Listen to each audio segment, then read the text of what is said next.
जो ज्यामिति है इसमें क्या क्या चीजें हमें जाननी है या इस पे कौन कौन सा लेसन हमें पढ़ना है।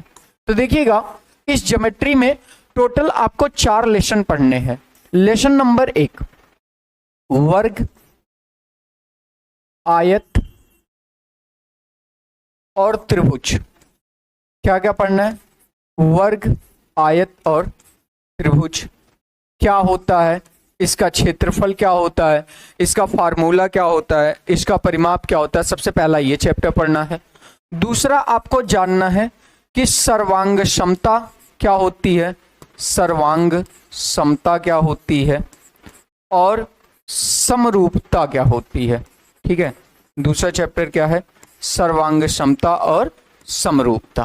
ठीक है, तीसरा चैप्टर आपको जानना है कि समरूपता की शर्तें क्या होती हैं, समरूपता व सर्वांग समता की शर्तें, सर्वांग समता की शर्त जानना है कि कैसे आप कहेंगे कि ये सारी चीजें सर्वांगसम है या समरूप है। और जो आपको इसी कड़ी में चौथी चीज पढ़नी है ना, वो आपको जानना है, चौथे पॉइंट में आपको जानना है क्या? क्षेत्रफल क्या होता है, आयतन क्या होता है, आयतन क्या होता है और धारिता क्या होती है, धारिता क्या होती है। ठीक है, ये बेसिकली पूरे ज्योमेट्री में ना आपको इन्हीं 4-5 पॉइंटों को पढ़ना है। हो सकता है कि आप मैथ के स्टूडेंट ना रहे हो सकता है कि आप पहली बार मैथ पढ़ रहे हो, मैथ ना आती हो, लेकिन मैं आपसे प्रॉमिस करता हूं कि मैं आपको इस तरीके से मैथ पढ़ाऊंगा कि आपको कुछ भी दोबारा पढ़ने की जरूरत नहीं पड़ेगी। आपको एक एक पॉइंट समझ में आता चला जाएगा। ध्यान से देखिएगा एक बात, ये जो आपकी सर्वांग समता और समरूपता है ना, ये त्रिभुज पे डिपेंड करती है। तो सबसे इंपॉर्टेंट है त्रिभुज, त्रिभुज से ही यह भी पॉइंट आपका जुड़ा हुआ है और त्रिभुज से ये पॉइंट भी आपको जुड़ा हुआ है। तो अगर आप त्रिभुज के बारे में बहुत अच्छा सीख गए तो बाकी सारी चीजें वैसे ही सीख जाएंगे। क्षेत्रफल, आयतन, धारिता क्या होती है मैं एक एक लाइन में आपको समझा दूंगा। गुड इवनिंग सरिता जी, प्रिंसराज जी, स्मिता जी, सरिता शुक्ला जी, आप सभी लोगों को बहुत बहुत गुड इवनिंग। ठीक है, तो चलिए यहां से हम अपने टॉपिक की शुरुआत करेंगे जो हमारे सिलेबस में है। वर्ग, आयत, त्रिभुज, सर्वांग समता और समरूपता, समरूपता और सर्वांग समता की शर्त, क्षेत्रफल, आयतन और धारिता। ठीक है, तो आइए शुरुआत करते हैं त्रिभुज की। किसकी? त्रिभुज की। ठीक है, त्रिभुज अंग्रेजी में इसे क्या बोलते हैं? Try angle. ठीक है, ट्राई एंगल। देखिए बोलते हैं ट्रायंगल, लिखने के पीछे रीजंस हैं। ठीक है, तो आपको कोई दिक्कत नहीं होगी। श्रद्धा मैथ की क्लास कितने बजे चल रही है? अभी चल रही है, 4 बजे से चल रही है। Pratibha Pal ji good evening. ठीक है, तो अब देखिए यहाँ पे सबसे पहले हम जानते हैं कि त्रिभुज कहते किसे हैं, त्रिभुज होता क्या चीज है। ठीक है, तो मैं आपको थोड़ा सा दिखा देता हूं कुछ आकृतियों को, तब आपको ज्यादा बेहतर समझ में आएगा। अब देखिए ये एक आकृति हो गई। ठीक है, क्या हो गई? एक ये आकृति हो गई। आइए एक आध आकृति और ले लेते हैं। एक ये आकृति हो गई। ठीक है, आइए एक आध आकृति मैं बना भी देता हूं। ठीक है, ऐसे एक ये आकृति हो गई। ठीक है, तो आप देखेंगे कि मैंने यहां पे 3 टाइप की आकृतियां बनाई, 1, 2 और 3। लेकिन इन तीनों आकृतियों में कुछ चीजें कॉमन होंगी। इन तीनों आकृतियों में कुछ चीजें कॉमन होंगी। वो चीजें क्या क्या होंगी? आप देख पाएंगे कि इसमें भी 3 भुजा है, इसमें भी 3 भुजा है और इस वाले में भी 3 भुजा है। कामना तिवारी जी गुड इवनिंग। तो कुल कितनी भुजाएं हैं? 3 भुजा है। प्लस आप देखेंगे कि इसमें भी अगर 3 भुजा है तो 3 जगह पे मिल रही है। तो जब 3 जगह पे मिल रही है तो 3 कोण बनेंगे। ठीक है, प्लस और क्या है? आप देखेंगे कि यह तीनों आकृतियां बंद है, एक निश्चित स्थान घेरी है और बंद है। तो इसी पे हम लोग इसकी परिभाषा लिखते हैं। क्या लिखते हैं जरा बताइएगा? इसकी जो परिभाषा क्या होगी कि 3 भुजाओं से, 3 भुजाओं से घिरी हुई आकृति। क्या? घिरी हुई आकृति को त्रिभुज कहा जाता है, को त्रिभुज कहा जाता है। देखिएगा आपके फर्स्ट सेमेस्टर में भी ये चीज थी और यही आपके पेपर में भी आया था, लेकिन यहां पे दो चीजें जो एडिशनल ऐड कर दिया, क्या? सर्वांग समता और समरूपता। क्या ऐड कर दिया? सर्वांग समता और समरूपता। ये चीज थोड़ी सी स्पेशल हो जाएगी, थोड़ा सा अब त्रिभुज को ज्यादा पढ़ना पड़ेगा। ठीक है, सुमन चौहान सर मैथ की 3 क्लास कहाँ है? तीसरी क्लास भी पड़ी हुई है, आप जाके देखिएगा। ठीक है सुमन जी, तो यहां पे आपको क्या करना है, थोड़ा सा ज्यादा पढ़ना है। तो सबसे पहले हम जानेंगे त्रिभुज क्या है। तो 3 भुजाओं से घिरी हुई आकृति को क्या कहा जाता है? त्रिभुज कहा जाता है। यहां तक बात समझ में आ गई? यहां तक पॉइंट आपका क्लियर है ना? अब आइए थोड़ा सा आगे बढ़ते हैं कि जो एक त्रिभुज होता है ना, त्रिभुज के अंग क्या क्या होते हैं? त्रिभुज के अंग, ठीक है, या आप कह सकते हैं कि त्रिभुज में ना क्या क्या चीजें होती हैं। तो जरा ध्यान से देखना, मैं आपको दिखाने की कोशिश करूंगा कि इस त्रिभुज में क्या क्या चीजें होती हैं। देखिए, अगर मैं इसको ए पॉइंट मान लूं, इसको बी, इसको सी, ठीक है, मैं क्या क्या मान लूं, इसको ये मान लूं ए पॉइंट, बी पॉइंट और सी पॉइंट। तो ध्यान से देखिएगा, पहला, इस त्रिभुज में 3 भुजा होगी। क्या होगी? 3 भुजा होगी। ठीक है, वो 3 भुजा कौन कौन सी होगी? एक ये वाली आपकी ए बी होगी, दूसरी यह वाली आपकी बी सी होगी, और तीसरी यह वाली ए सी या सी ए। ठीक है, कुछ भी आप लिख सकते हैं। तो किसी भी त्रिभुज में क्या होते हैं? 3 भुजाएं होती हैं। किसी भी त्रिभुज में कितनी भुजा होती है? 3 भुजा होती है। आइए दूसरे पॉइंट पे, अब देखिएगा यहां पे 3 जगह पे ये मिल रहे हैं, ये 3 कोण बनेंगे। ठीक है, कितने कोण बनेंगे? 3 कोण बनेंगे। ठीक है, तो इस त्रिभुज में क्या होंगे? 3 अंतः कोण बनेंगे। अंतः कोण, अंतः कोण क्या होता है भाई? त्रिभुज के अंदर वाला कोण। तो एक कोण ए बन गया, एक कोण बी बन गया, एक कोण सी बन गया। ठीक है, तो कोण ए बनेगा, कोण बी बनेगा और कोण सी बनेगा। 3 क्या बन गए? अंतः कोण बन गए। ठीक है, गुड इवनिंग श्रद्धा जी। 3 क्या बन गए? अंतः कोण बन गए। ठीक है, अब आ जाइए थोड़ा सा और नीचे आइए। अब देखिएगा, अगर ये 3 अंदर की तरफ कोण बने हैं, मैं आपको थोड़ा सा यहां पे दिखाता हूं। देखो, एक रेखा ऐसे आई और एक रेखा ऐसे आई, तो यहां पे 2 कोण निर्माण होता है। एक ये होता है, इसको बोलेंगे अंतः कोण। ठीक है, इसको क्या बोलेंगे? अंतः कोण। और पॉइंट एक ध्यान दीजिएगा, एक यह भी कोण बनेगा ऐसे बाहर की साइड, ये वाला, इसको बाह्य कोण बोलते हैं। ठीक है, बाह्य कोण बोलते हैं। बात समझ में आ गई? तो 3 अंतः कोण बनेंगे। अब जब 3 अंतः कोण बन रहे हैं, तो जरा मुझे आप लोग ध्यान देके बताइएगा। ये देखिए, 1 2 और ये 3। तो ये मुझे बताइए, क्या आप ऐसा कह सकते हैं कि सर जी इसमें ना 3 बाह्य कोण बनेंगे? कितने कोण बनेंगे? 3 बाह्य कोण भी बनेंगे। ठीक है, 3 बाह्य कोण भी बनेंगे। ठीक है, कोण ए, कोण बी, कोण सी। ठीक है, कोण ए, कोण बी और कोण सी। ठीक है, तो बेसिकली अभी इसमें और भी चीजें हैं, त्रिभुज की ऊंचाइयां हैं, और भी चीजें हैं, उन सारी चीजों पे हम चर्चा करेंगे। सर चैप्टर वाइज क्लास कराइए प्लीज। मैं आपको ना सुमन जी, अगर एक भी पॉइंट, एक भी, मैं आपको चैप्टर वाइज क्वेश्चंस कराऊंगा। कॉन्सेप्ट इसमें कुछ है ही नहीं, बहुत छोटे छोटे कॉन्सेप्ट हैं। तो मैं सोच रहा हूं कि जो ज्योमेट्री है ना, ज्योमेट्री में सब आ जाएगा। आप मेरी बात समझ रही हैं? तो मैं आपको ज्योमेट्री पढ़ा रहा हूं।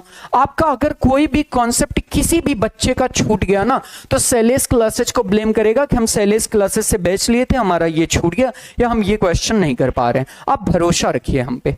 ठीक है, तो आपने देखा कि त्रिभुज के मेन रूप से 2 अंग हैं, 3 भुजा और 3 कोण। अब बात करते हैं, ध्यान से देखिएगा और क्या क्या चीजें होती हैं। ठीक है, अब ध्यान से देखो। आइए हम जानते हैं त्रिभुज के प्रकार। त्रिभुज के प्रकार। ठीक है, तो त्रिभुज कितने प्रकार का होता है? सबसे पहला क्वेश्चन यही बन जाता है बच्चों से कि बताओ भाई त्रिभुज कितने प्रकार का होता है। तो अब बच्चे कंफ्यूज हो जाते हैं, मैंने देखा है, मैंने पढ़ा है, कुछ लोग 3 बताते हैं, कुछ लोग 6 बताते हैं, कुछ लोग कुछ भी बताते रहते हैं, कोई फर्क नहीं पड़ता। तो आज मैं आपको एक चीज बताऊंगा, आप ध्यान से समझना। आप यहां पे देखना, हमने इसको ऐसे लिखा था शुरू में, त्रिभुज अर्थात भुजा वाले 3, और फिर हमने इसी को अंग्रेजी में लिखा था ट्राई एंगल। एंगल मतलब होता है कोण, तो कोण वाले भी 3। हमने क्या बताया? आपसे कोई पूछे त्रिभुज के प्रकार, तो आप कह सकते हो, इसी को हम लोग बोलते हैं भुजा के आधार पर। भुजा के आधार पे हिंदी वाला क्या है? भुजा के आधार पर। ठीक है, और अंग्रेजी वाला क्या है? अंग्रेजी वाला क्या है? कोण के आधार पर। कोण के आधार पर। बहुत खूबसूरती से पढ़ाऊंगा, आप कभी ऐसा एहसास ही नहीं होगा कि डीएलएड में मेरा कुछ भी छूट गया। और आप जिस बच्चे को भी पढ़ाएंगे ना, उसको भी लगेगा कि जहां जो सर या मैम ने पढ़ाया बड़ा सुंदर पढ़ाया है। तो आप समझो, आप कह सकते हो हिंदी वाला 3, अंग्रेजी वाला 3, लेकिन ऐसा कोई टाइप होता नहीं है। आप कहोगे भुजा के आधार पे 3 और कोण के आधार पर 3। अब ध्यान से मेरी बात को समझो, ठीक है। अब ये 3 कौन कौन से होते हैं देखो। अब चूंकि इसमें 3 भुजाएं हैं, इसमें कितनी भुजा है? 3 भुजा है। तो अगर सभी भुजा समान, तो इसको बोलते हैं समबाहु त्रिभुज। अगर सभी भुजा क्या समान, तो इसको बोलते हैं समबाहु त्रिभुज। बाहु मतलब होता है भुजा, सम मतलब समान, बाहु मतलब भुजा। सभी भुजा समान अर्थात तीनों भुजा बराबर, तो आप कौन सा त्रिभुज बताएंगे? समबाहु त्रिभुज बताएंगे। ठीक है, आइए दूसरे पॉइंट पे, सम द्विबाहु। द्विबाहु, ठीक है, त्रिभुज। ध्यान से देखिएगा, सबके नाम में ही उसका अर्थ छुपा है।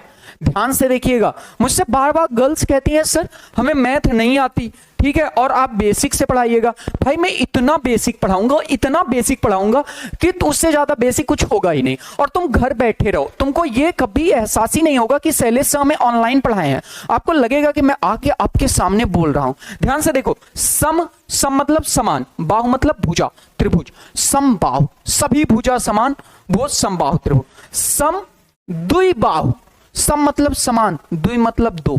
सम मतलब समान, द्वि मतलब 2, बाहु मतलब भुजा। 2 भुजा समान, तो सम द्विबाहु त्रिभुज।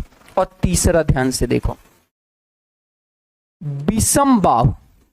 विषम बाहु, ठीक है, विषम बाहु त्रिभुज। अब आप मुझे बताओ, विषम बाहु, विषम कोई भी समान ना हो, और बाहु मतलब भुजा। मतलब क्या? तीनों भुजा की लंबाइयां अलग अलग हो, कोई भी भुजा समान ना हो, तो उसको कैसा त्रिभुज बोलेंगे? विषम बाहु त्रिभुज बोलेंगे। बात समझ में आ गई लल्ला? क्या समझ में आया? अगर तीनों भुजा समान है समबाहु, अगर 2 भुजा समान है समद्विबाहु, और अगर एक भी भुजा समान नहीं है तो विषम बाहु। एक बार फटाफट सारे लोग कमेंट करके बताओ, यहां तक समझ में आया कि नहीं? यहां तक समझ में आया कि नहीं? आगे बढ़ते हैं थोड़ा सा, ठीक है। आप ज्योमेट्री की मैंने क्लास ले रखी है, आप फर्स्ट सेमेस्टर में जाना, वहां पे मैंने एंगल के बारे में बताया है फर्स्ट सेमेस्टर में, लगभग 4 पार्ट में। वो क्लास जरूर देख लेना, अच्छी क्लासेज है, ठीक है। या फिर आप YouTube पे जाना, वहां पे ज्योमेट्री फर्स्ट सेमेस्टर में मैंने पढ़ा रखा है, वो भी देख लेना। क्योंकि देखो डीएलएड में चीजें स्टेप बाय स्टेप चलती हैं। आपको पहला, दूसरा, तीसरा और चौथा, अगर चारों सेमेस्टर आपने अच्छे से मैथ पढ़ ली ना, कोई माई का लाल नहीं है जो टेट में 30 में 28-29 करने से रोक सके आपको, गारंटी है। बस स्टेप बाय स्टेप सीखते जाओ। आप सीखने की चाह रखो, मैं सिखाने की चाह रखता हूं, ठीक है। और जब दोनों चाहते मिलेंगी ना, तो धमाल होगा। चलिए, कोण के आधार पे, एंगल के आधार पे, अंग्रेजी वाला सुनो, इसको पहला बोलते हैं न्यून कोण त्रिभुज। न्यून कोण त्रिभुज, ठीक है, न्यून कोण त्रिभुज।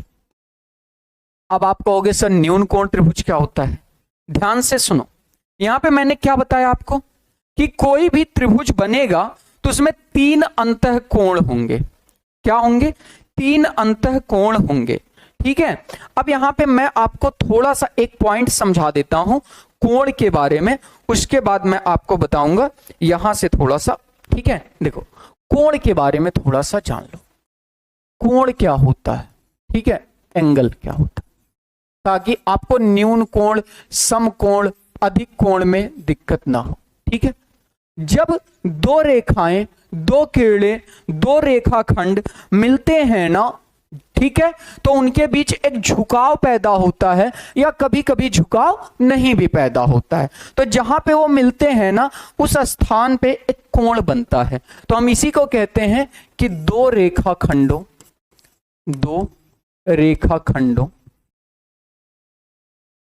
के मिलन बिंदु पर होने वाले झुकाव को कोण कहते हैं। झुकाव को कोण कहते हैं। अब ध्यान से मेरी बात सुन लेना बेटा, ठीक है, झुकाव होगा भी और नहीं भी होगा। ठीक है, एक बार ऐसी स्थिति आएगी कि झुकाव नहीं होगा। अब ध्यान से मेरी बात को सुन, देखो एक ये रेखा आई ऐसे, यहां पे मैं 3 लाइनें खींच रहा हूं, जब तुम ध्यान देना इन लाइनों पे, ठीक है, ताकि बाद में ये मत कह देना कि सर हमें समझ में तो आया नहीं। ठीक है, देखो एक ये लाइन में खींच रहा हूं ऐसे, ठीक है, एक मैं ये लाइन खींच रहा हूं ऐसे, और एक लाइन में ये खींच रहा हूं ऐसे। 3 लाइनें मैंने खींच दी। इस लाइन का नाम है AB, इस लाइन का नाम है PQ, इस लाइन का नाम है RS। ठीक है, अब ध्यान से सुनना, मैंने अब यहां से एक लाइन ऐसे ड्रा करी इस तरीके से, और ये C।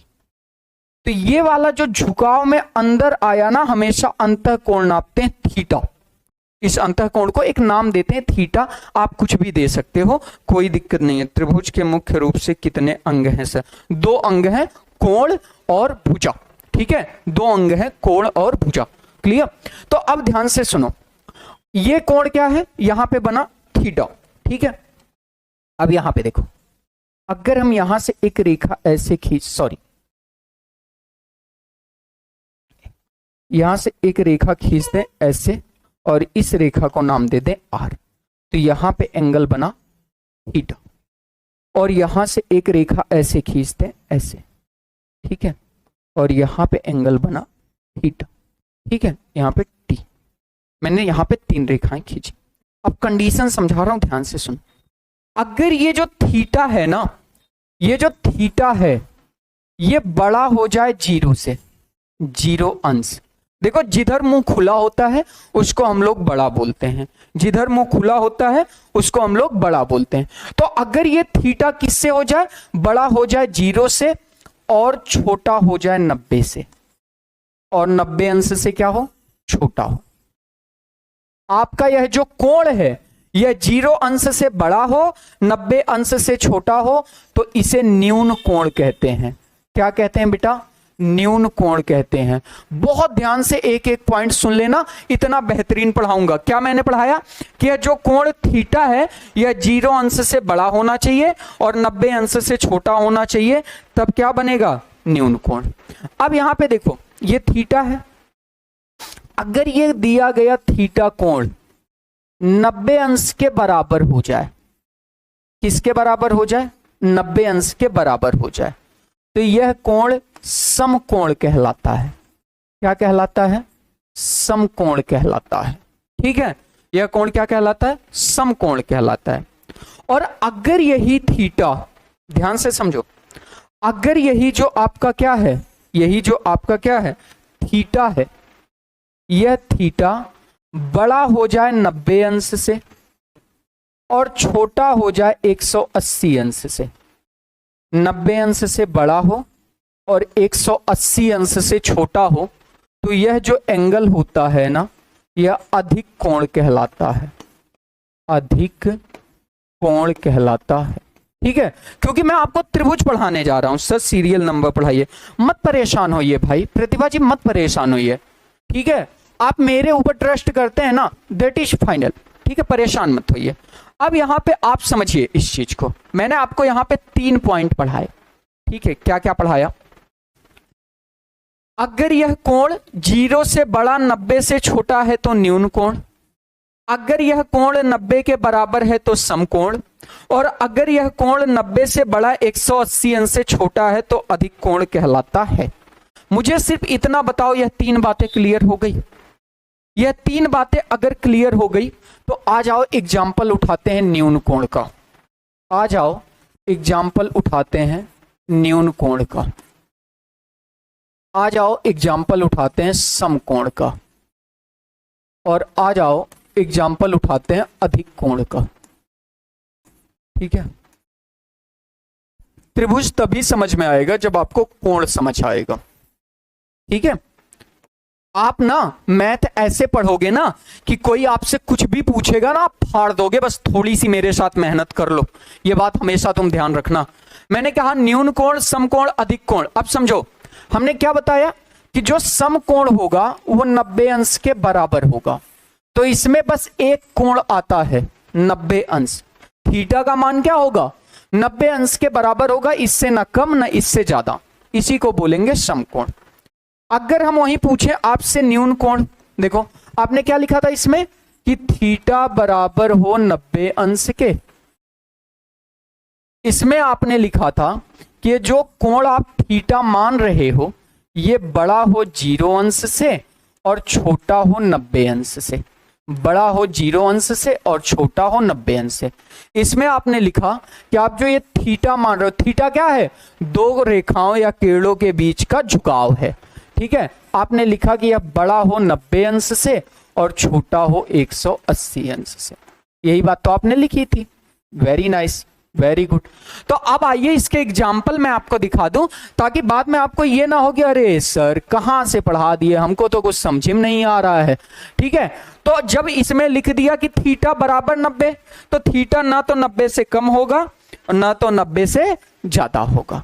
लेकिन जरा आ जाओ लल्ला, यहां पे कह रहा है 0 से बड़ा लिख दो और 90 से छोटा, तो इस थीटा का मान आप 1 डिग्री भी लिख सकते हो, 2 डिग्री भी लिख सकते हो, 4 डिग्री भी लिख सकते हो, 45 डिग्री भी लिख सकते हो, 30 डिग्री भी लिख सकते हो, आप 58 डिग्री भी लिख सकते हो, आप 72 डिग्री भी लिख सकते हो, आप 89 डिग्री भी लिख सकते हो। 90 से छोटी गिनती लिखनी है और 0 से बड़ी गिनती लिखनी है। मुझे बता दो, समझ आया? न्यून कोण कुछ भी हो सकता है, ठीक है, बस 0 से बड़ी गिनती लिखनी है और 90 से छोटी गिनती लिखनी है। आप कुछ भी लिख सकते हो, आप 67 अंश लिख सकते हो, आप 75 अंश लिख सकते हो, आप 80 अंश लिख सकते हो, आप 88 अंश लिख सकते हो, कुछ भी लिख दो। 0 से बड़ा होना चाहिए और 90 से छोटा होना चाहिए। क्लियर हो? ये क्या कहलाएगा? न्यून कोण। आ जाओ जरा अधिक कोण पे बात करते हैं।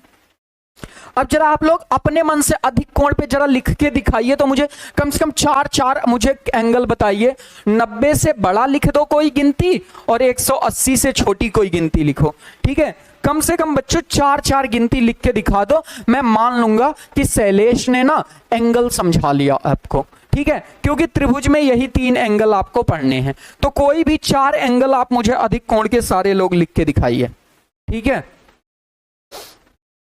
देखो एक एक नोट्स मिलेगा, एक एक पीडीएफ मिलेगी, एक एक वीडियो लेक्चर मिलेगा। मैं हमेशा एक बात कहता हूं ना, टीचर जो होता है बच्चों, उसे सिर्फ एग्जाम निकालना जरूरी नहीं होता, उसे सिर्फ आना जरूरी नहीं होता, उसे चीजें सिस्टमैटिक ढंग से आनी चाहिए, उसे जो आ रहा है उसी बात को व्यक्त करना भी आना चाहिए।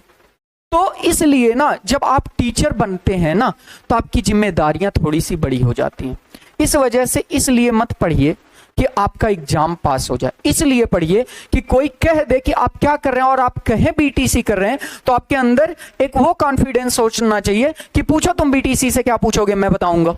जिस दिन आपके अंदर ये कॉन्फिडेंस आ गया ना, उस दिन टेट, सीटेट, सुपर टेट जब चाहोगे निकल जाएगा, ठीक है। पता चल कहता बीटीसी करती और मन में चले सरवा पूछ है मत पूछ, अगर पूछ ललत बेइज्जती है, और अगर वो गलती से पूछ ललत तू बयान से उसे नजर चुरा के भागा, आप देखी ना तब कुछ पूछी। तो ये चीजें तभी होंगी जब चीजें आपको नहीं आएंगी, जब आपको आएगी तब क्या था, तो पूछा जौन पूछा को बतावत थी। ठीक है, चलिए यहाँ पे सुमन चौहान वेरी नाइस, सारी चीजें लिख के बता रहे हैं। प्रिंस राज बता रहे हैं, और भी बच्चे सारे लोग टाइप कर दो भाई, इतने लोग देख रहे हो। मैंने कहा 90 से बड़ी कोई गिनती लिख दो, 180 से छोटे कुछ भी लिख दो। आप लिख सकते हो sir 92 degree, sir 100 degree, sir 108 degree, sir हम लिख दें क्या 96 डिग्री, सर 120 डिग्री, 150 डिग्री, ठीक है, 178 डिग्री, ठीक है, 178 डिग्री, ठीक है, 168 डिग्री। समझ में आ गया? That is the my point. सरता शुक्ला जी, सरता जी वेरी नाइस। ठीक, कौन कहता है यार आपको मैथ नहीं आ सकती, सबको तो आ रही है। ठीक है, तो आइए अब यहां पे हमने क्या बताया, तो